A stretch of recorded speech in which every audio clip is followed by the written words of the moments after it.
Shut up and sit down. The national movement during the First World War. प्रथम विश्व युद्ध के दौरान राष्ट्रीय आंदोलन. The First World War started in the year of 1914, about which you have already read in the previous lesson. अब जो student हमारे वीडियोस को लाइन से देख रहे हैं वे प्रथम विश्व युद्ध जो कि वर्ष 1914 में हुआ था उसके बारे में आगे के वीडियो में पढ़ चुके हैं. This war was fought among the nations of Europe to get colonial monopoly. यह युद्ध यूरोप के देशों के बीच औपनिवेशिक एकाधिकार पाने के लिए लड़ा गया था. During wartime, the British government made an appeal to the Indian leaders to join hands with them in their time of crisis. युद्ध के समय ब्रिटिश सरकार ने भारतीय नेताओं से अपील की कि उनके संकट के घड़ी में उनका साथ दें. Indian leaders agreed, but they put on their own terms and conditions. That is, after the war was over, the British government would give constitutional, legislative and administrative powers to the Indian people. अब देखिए, भारतीय नेता तैयार हो गए किंतु इन्होंने अपनी एक शर्त रख दी. वह यह कि जब युद्ध समाप्त हो जाएगा तब ब्रिटिश सरकार भारतीय लोगों को संवैधानिक, विधायी और प्रशासनिक शक्ति दे देंगे.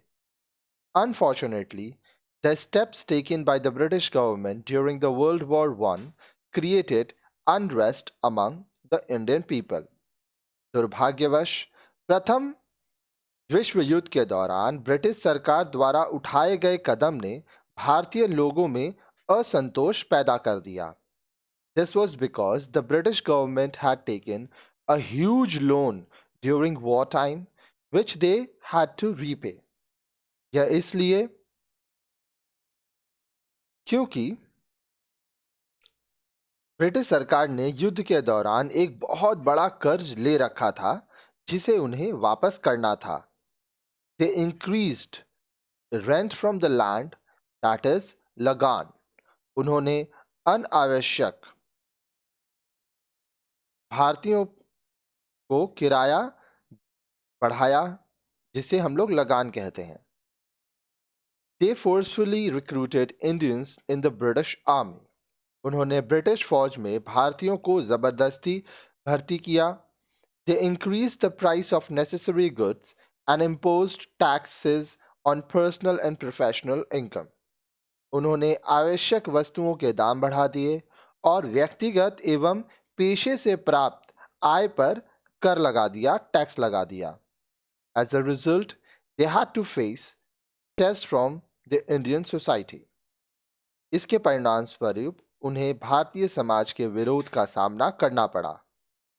Farmers and workers of Champaran, Bardoli, Heda and Ahmedabad actively protested against the exploitive policies of British government.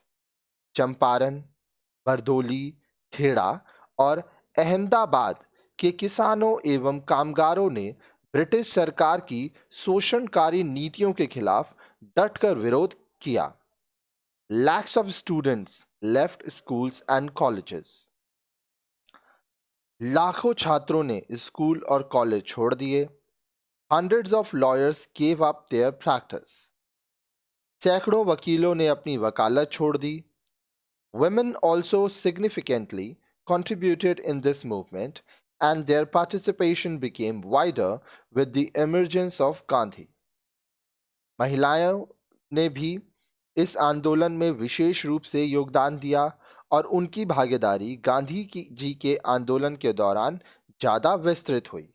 The boycott of foreign clothes became a mass movement with thousands of bonfires of foreign clothes lighting the Indian sky. विदेशी कपड़ों का बहिष्कार एक बड़ा आंदोलन बन गया. विदेशी कपड़ों के हजारों होलिका दहन भारतीय आक्रोश को आलोकित कर रही थी.